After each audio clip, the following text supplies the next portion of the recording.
Philip Wilson Steere was born on December 28, 1860, in Birkengead, a small town in the north of England, famous for its port traditions. He grew up in a family where art was an integral part of everyday life. His father, Philip Steere Sr., was a portrait painter and art teacher. For his father, painting was not entertainment or fun, but a craft that required discipline, work, and dedication. The Steere family valued diligence and perseverance, so from an early age Philip began to learn the basics of artistic skill from his father. Steere Sr. fostered in his son not only skill, but also an important character trait, the desire for constant self-improvement.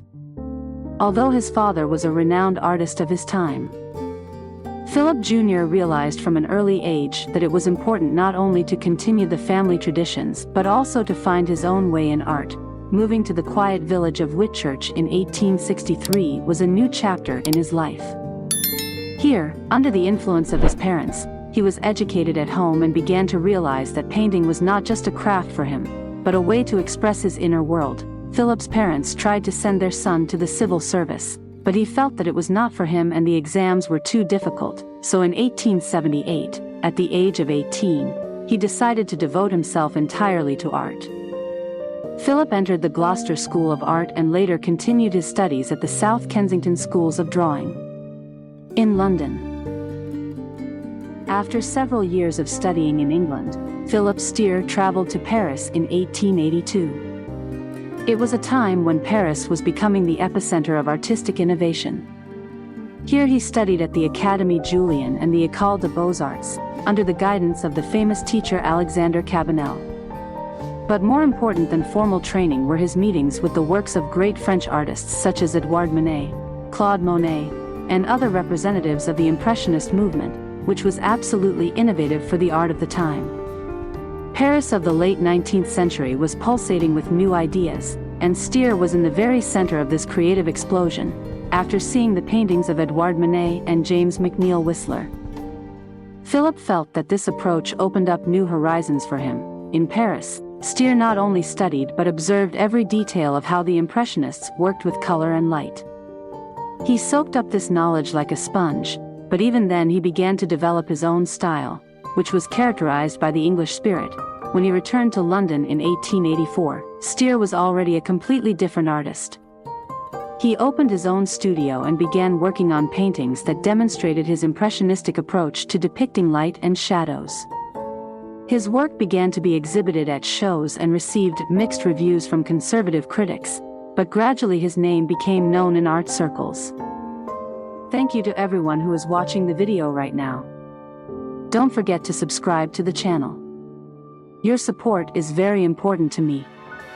Let's continue. There are many more interesting things to come. By the early 1890s, Philip Wilson Steere's career had taken off. After his return from Paris, he became one of those who brought the Impressionist spirit to England. His paintings began to attract more and more interest. In 1886, Steere co-founded the New England Art Club, an alternative artistic association that provided a home for artists who wanted to move away from traditional academicism.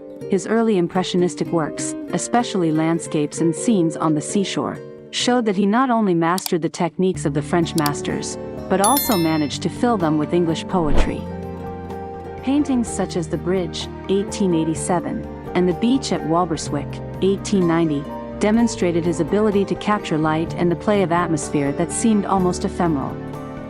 This style quickly earned him recognition among collectors and the artistic elite. Steere often traveled to the coastal town of Walberswick in Suffolk, where he created his best works. He loved to paint scenes of beach life, depicting people lost in thought or in casual conversation. His unique ability to capture the playful interplay of light and shadow made his name recognizable in art circles. However, with the recognition came criticism. Steere was not an artist who conformed to popular tastes. His impressionistic works often drew disapproval from the public, which did not accept innovative techniques and experiments.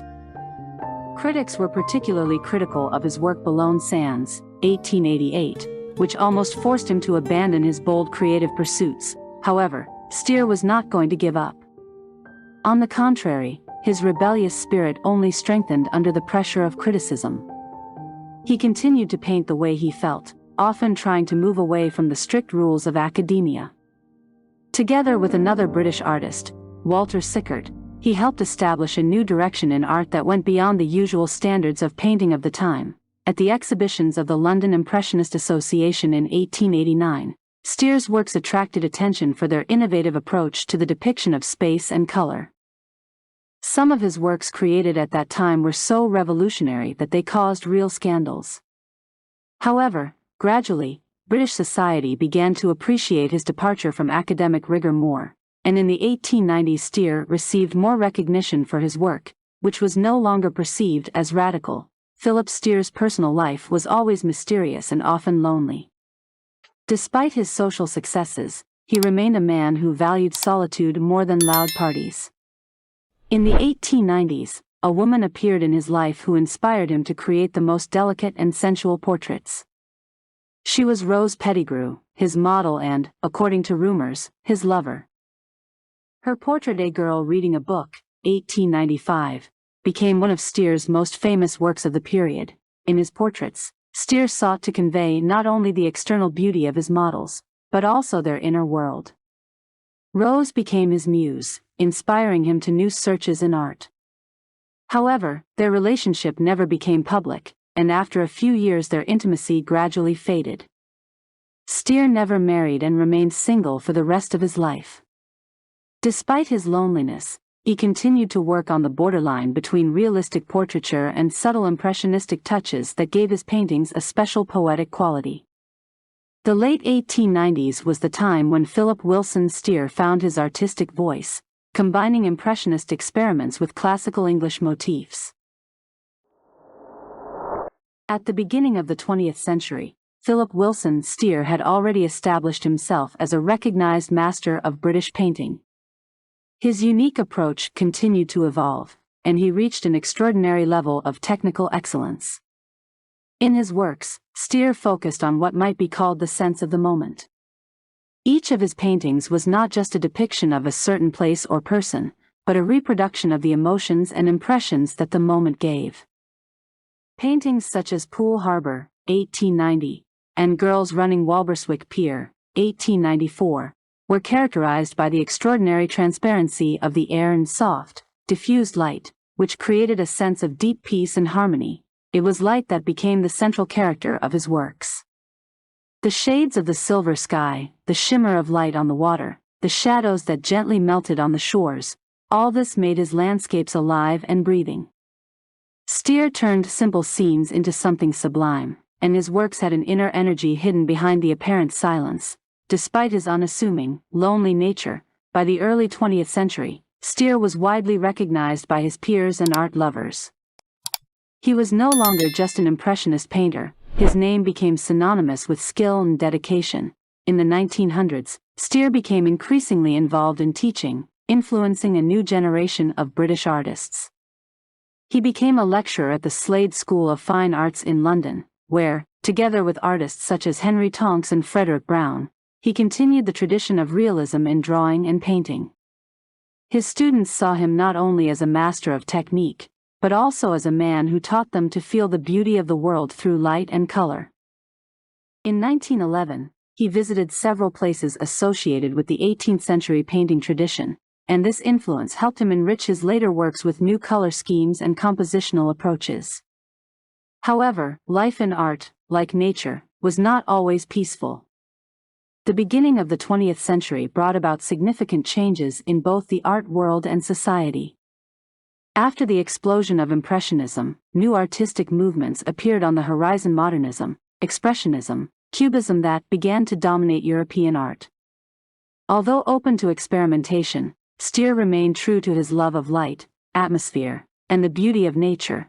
During the First World War, Philip Wilson Steere was invited to participate in the creation of paintings for the British War Memorial. He spent a lot of time in Dover, where he painted scenes related to the British Navy.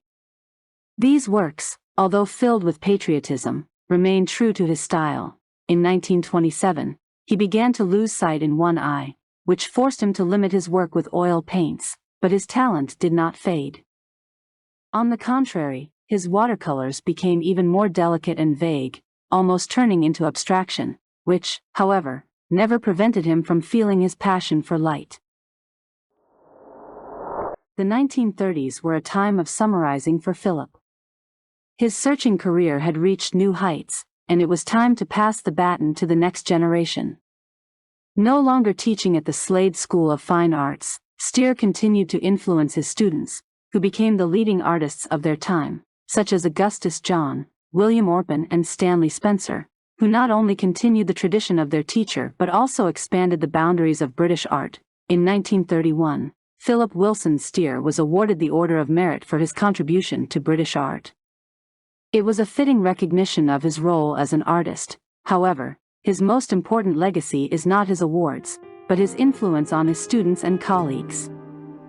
Steere always believed that art is not only about technique, but about the way we feel about the world.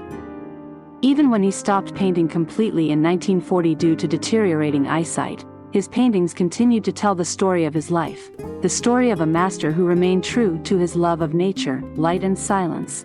After Philip Wilson Steere's death in 1942, his works remained in the shadows for some time. The art world was moving forward rapidly. New movements such as modernism, expressionism, and abstractionism took over European art, and many thought that Impressionism was a thing of the past. However, interest in Steere's work gradually revived. His works began to reappear in exhibitions and in the catalogues of major museums.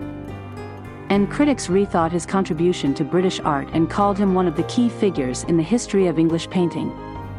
Paintings that had been kept in private collections for decades began to return to public exhibitions, and they impressed new generations of viewers with their tenderness, play of light, and sense of harmony. Thanks to these exhibitions, Steere's works were rediscovered. Landscapes, portraits and scenes of beach life began to take their rightful place in the collections of major museums around the world, such as the Tate in London and the National Gallery. His late watercolors have become a subject of particular interest. In addition to major public exhibitions, private collections of Steere's works grew in popularity in the second half of the 20th century. His works began to sell at auctions at high prices, and Steere finally entered the pantheon of great British artists. Today, the legacy of Philip Wilson Steere continues to inspire new generations of artists and art lovers. His paintings, especially landscapes and scenes from life on the coast, have become the embodiment of calm and balance, values that are important in any era. Observing his works, one can feel the same endless call to nature that led Steere himself through the years of his career. Steere left not only his art, but also a whole legacy of spiritual connection with nature. Today, the name of Philip Wilson Steere remains a symbol of an inspired artist whose work is ahead of its time and continues to be revealed in a new light with each new generation of art lovers. Philip Wilson Steere lived his life as a true silent poet of painting. His works were not loud manifestos or protests, they remained subtle, gentle, full of silence and harmony. He never sought loud fame or recognition. His art was a personal meditation, a search for harmony between the outside world and inner peace. Although Steere lived at a time when many artists were striving for revolutionary changes in art, he chose a different path, the path of deep contemplation, admiration for the beauty of the world that others might not notice. Steere was able to capture on canvas what words are not always able to describe, a moment that is both eternal and fleeting. His landscapes, portraits, and seascape scenes remind us that the world around us is full of harmony, which we often overlook in the hustle and bustle of every day.